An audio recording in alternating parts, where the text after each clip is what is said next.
Hi guys, I'm Sam. And I'm Nate. And welcome to our garage where Nathan is getting a 6-inch wider ball joint beam installed on his car. Right, Nathan? Yeah. What are you on right now? Tank. Removing it. We're pulling out the gas tank right now because you might notice something weird here. I've got another steering box. Because of the wide front end and the stock Volkswagen steering having one short tie rod and one long tie rod, the steering angles and geometries gets really out of whack when you start going longer. So, to counter that, I have destroyed a very worn out steering box. This was actually the steering box from this car, which was basically locked on center. I've pulled out the input shaft, so now it just spins freely left to right. I cut off the bracket, welded it on the opposite side so that it sits in line, equidistant from the tunnel and the beam, like that one. As I'm getting the geometry set up, I need to have the tank pulled out of the way. So Nathan's working on that, and I'm gonna get to pressing in some more ball joints, and we'll show you what's going on. So I'm using just a universal ball joint tool set that I bought in Moab, Utah, like 14 years ago when I needed to replace ball joints on my Jeep, and I didn't realize that next to the store I bought this at, I could have simply rented them. So I ended up buying a complete tool set that I've used many times since. So it's definitely been worthwhile having. So I'm going to press in our ball joints before I paint the arms because, well, otherwise I'd be putting our arms on here and possibly scratching up my fresh paint. Before I press the ball joints in, I'm going to double check all the witness marks. You can see all the lines, possibly, they might show up, that indicate the direction that this ball joint was installed. I can see our factory indicator, so a little notch right here, indicating front to back. So I can install our ball joint, which has a notch and a notch indicating front to back travel. So I'll make certain that that and that are lined up. And if your arms don't have marks, just set them in line perpendicular to this. And then you want the ball joint to travel front to back. I'm going to take our sleeve that fits as tightly as possible around our ball joint, set it up in place, got it squared up in our arm, double check our directions one last time, check. And if that's up and down, that should be up and down. Perfect. Now I'm going to take my impact and buzz it in.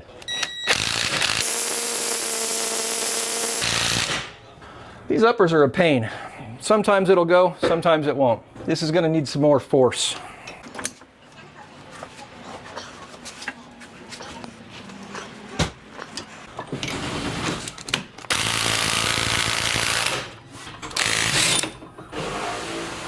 I just sprayed anti-seize all over my face. Nice. With that, got our ball joint all pressed in.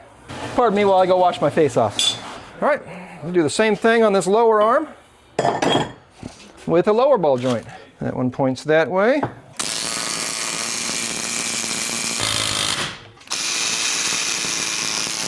My face is probably messy again, but at least we've got all of our ball joints in, and Nathan can paint these tomorrow, provided we have enough gray. By the end of this, we should have equal length steering. This steering box and pitman arm, essentially stock, and connects to a mirrored pitman arm over there. So I've got a 7-degree reamer. This is a early pitman arm that we've drilled out and flipped so that the geometry is going to be the same, or a mirror of the stock left side pitman arm. And it would actually be easier to kind of just take that sector shaft that connects to the pitman arm and build some sort of bracket that holds it to the beam. But for now, I just wanted to make certain that this was possible, and it looks like it's possible. We'll cut this one down and retap one of the ends with the right-hand thread side, and we'll be able to put a tie rod in from there to here. We'll be able to cut a sleeve down for here, and then we'll be able to do the same thing on this side here, and we'll end up with equal length steering using a steering box as an idler arm. I just came up with this idea yesterday, confirmed that it's actually been thought of online. Couldn't see any pictures of anybody doing it, but just made it a reality. We still have to get everything cut, tapped, connected. I'll probably have to do some clearancing slightly on the chassis right here and right here to make certain that we get full swing and full swing out of these boxes once we have our steering column cleaned up, painted, and put back in place. Right now, Nathan and I are going to run down to Home Depot, grab some more paint. Catch you tomorrow. Nathan, what do we got going on now? Volkswagen. Volkswagens. Yeah. We've been busy last couple hours, over the last couple of days. We got our beam all painted. Trailing arms all painted. Spindles all painted. Nathan, you did a good job on those. Yeah, especially with just a brush. Some Rust-Oleum enamel along with hardener. You brush it on, looks pretty darn good. Yeah, especially just for some suspension. Underneath the that you car. can't see once the front end and the bumper's on. We have a shortened tie rod. I had originally tried to cut this to length and then tap it. However, it turns out that this particular tie rod sleeve, this sleeve, and the same sleeve on the other side, they're an early bus O-cap unit. I'll see if I can find the part number and I'll put it in the description below, as are all the parts that we'll use for any particular video. What do you have over here at the bench, Nathan? Cut down leaves. So these are 2 beams worth of leaves. So upper, upper, and lower. However, it's now lower right, lower left, upper right, upper left. Yeah, these ones are the original for my car. These are from Kyle, that and that. So before we get our outside tie rods cut and shortened, we are going to insert leaves, make sure that our arms are where they need to be, and then we're going to go through and cut assemblies, outer tie rod assemblies, for the left and for the right. And that gives us equal length left and right tie rods, which should hopefully eliminate or minimize bump steer and give us darn near factory left side steering geometry on both sides. I say near factory because of course we are 3 inches wider than stock, so it's not going to be exactly factory, but it's going to be pretty close. Yeah, and that's way better from factory because factory has one super long one and then one super short one. You want to put this thing to full right turn, or sorry, full left turn, yep. So this is the factory stop here, and this pitman arm here, if I was to pull off this tie rod, is at its limit. And same thing over there, push that down and go to the opposite lock. That is on our full right lock there, and this can't move any further into the tunnel. So we have full range left to right on both pitman arms. This geometry should be pretty good, but now we're going to put the leaves in place and find out for sure. We have the suspension. Now we can put this thing back to center. Oh, never mind. We are at center. I already did, yes.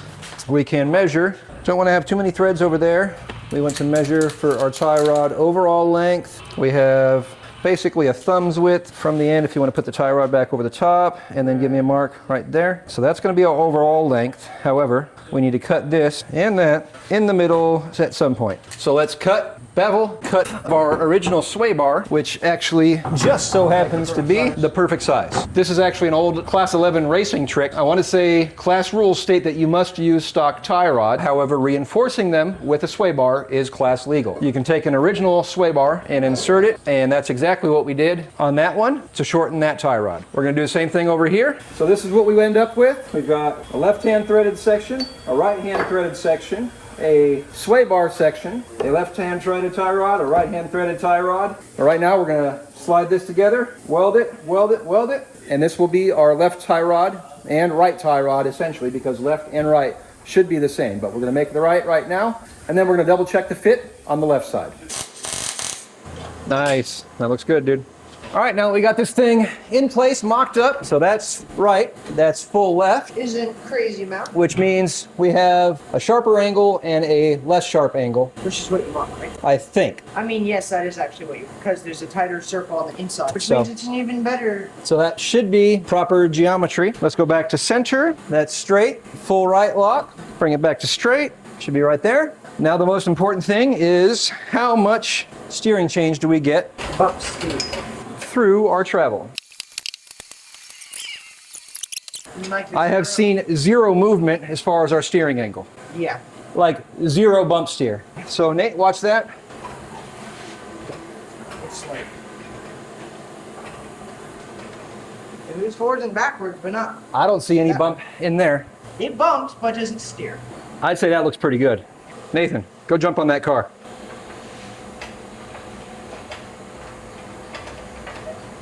So we pull the tie rod off the left and put it onto the right side. Those aren't all the way in. Because yeah, If you pull that in, it's way better. it's pretty darn close. Let's see if we turn that.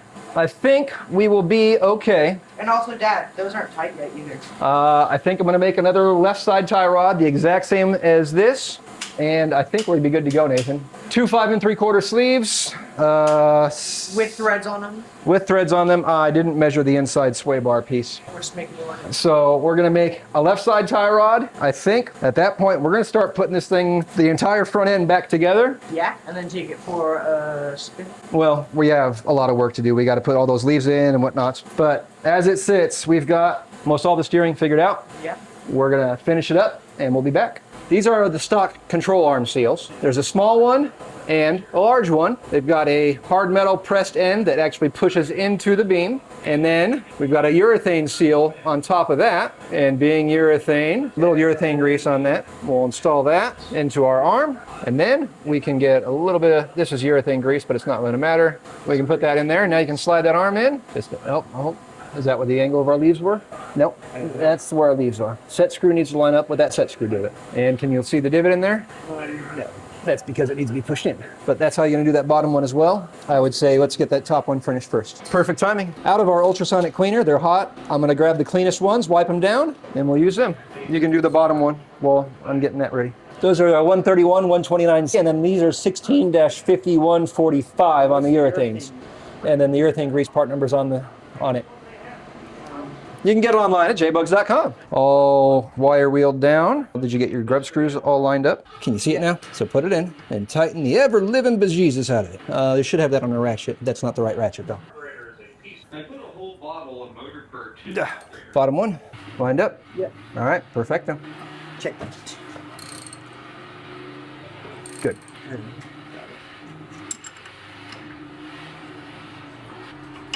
Okay. Now, pull that back in place. There we go. No. fur is really good stuff. The stuff like the seafoam, very aircraft. Whew. All right. I'm gonna put a shock on.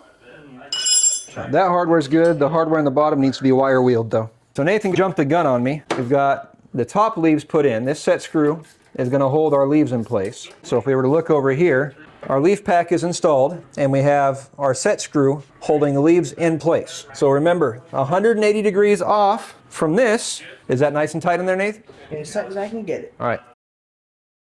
So we're gonna turn this, and as I turn these leaf pack, we can see our adjuster block screw will go right there. And now, for this control arm, is on top. Put our adjuster block in, and then we can put the adjuster screw in. And that will enable us to push on that, pushing our arms down over here, and lifting or lowering the car. Nathan's got another set ready to go. So installing the leaf packs, we've got our center divot up with our center adjuster collar rotated up. So we're gonna install that. And just like that, you gotta get some light. That's the divot. There's the divot. Yep. All right, go down here. Let's make sure that this is in place. Yeah. All right, now we're gonna rotate that until that's in place. Snug that guy down. I still didn't lift these back up. No, that's fine. Just leaving them low. We're gonna put them on there until we put the car on its own weight. All right, Nathan, you wanna slap those guys along with some urethane seals on those?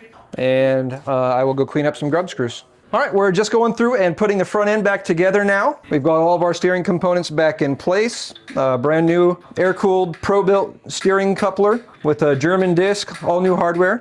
I did put on new lock plates for the column and for the steering box.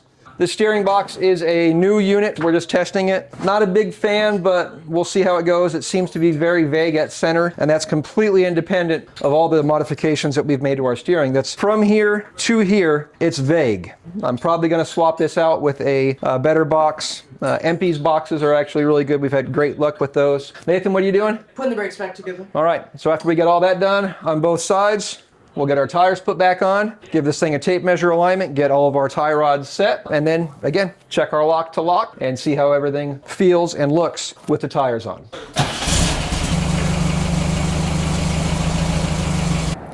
Big beam. Big, big beam. There we go. One big, big beam. And now, our tires are now in line. Yeah. A couple days later, we've got our sample steering box swapped out for a brand new MP unit, and I'm happy to say all of our play is gone. I do have all of our tie rod ends and all of our ball joints loose currently, so that now that I've got everything test fit, set up, ready to go, I can go back and torque those to spec. Problem that I've noticed a lot lately, and I hear a lot lately, is that my steering components are super tight after replacing them with all new components. Well, if you're like me and most people, you're probably not using a torque wrench on every fastener on your car, like we should. However, the steering components, the amount of load that those get placed under is actually quite important. So I'm going to go through and tighten all of our tie rod ends down to 22 pound-feet of torque, and then the ball joints, specs on those is between 36 and 50. I'm going to tighten those down to 40 foot-pounds.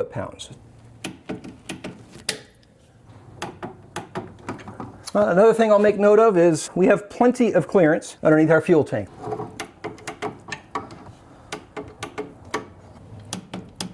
What are you doing now? Retorquing the ball joints. All the slop that it had before, Oh, like that's way better. go back and forth. Oh, that's actually way better though. All right, you guys have fun, be safe. 480 inch-pounds up to 40 foot-pounds of torque. That side's all set.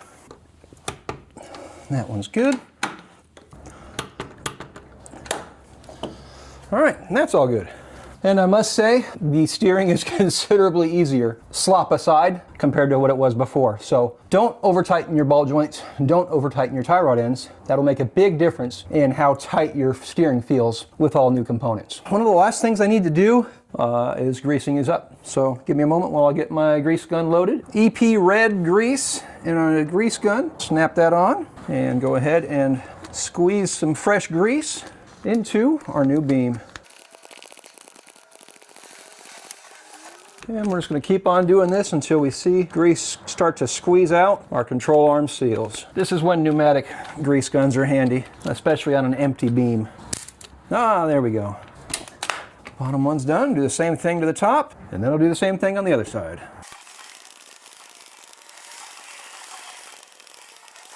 And I hear you, but I don't see you. There we go. All right, I'm going to do the same thing on that side, and this front end will be just about buttoned up. I will note that there was some slight measuring differences between one beam and the other, so I did end up about a 1/4 inch narrower on my towers. That's why I'm actually doubling up on a urethane seal and a stock seal here. The urethane seals will take care of that and seal this outside edge. We're still 95+% in place on the bearings, not a big deal. And again, this isn't a race car. All right, so with that, Nathan, you've got a 6-inch wider beam with some pretty unique steering. Yeah. We got a new empty steering box, an old modified steering box, a 68 and earlier pitman arm, flipped over, drilled out, equal length tie rods. It went from my mind to reality in just a matter of a couple days. Nathan, you took it off-road, how'd you do? Good. Yeah? Pretty good. It wasn't super stiff at least, except for on like very tight corners. It was kind of noticeable. Well, you also have a small steering wheel that you should swap out to a larger steering wheel. I like that steering wheel. And we could use some power steering. So electric power steering is definitely going to be in the future then. Yeah. On that note, we're going to get to work on remounting our front bumper. We've got to set it up with clamps, get the front end on, maybe some off-road lights, Nathan? Sure. He's excited about lights. Yeah. We're going with some J-Bugs 5-inch off-road lights for a more classic style as opposed to the modern light bars and whatnot. Yeah. If I was going for modern, I would have had like equal size front and rear tires and stuff. We're going for a vintage look. Yeah. So we've got to get all that taken care of before Desert Dub Show this weekend, Valentine's Day, February 14th. Nathan might go, may not go. We shall see. But in the meantime, I'm Sam. And I'm Nate. Thank you guys for watching. And life's full of good people. If you can't find one, Be one. later guys.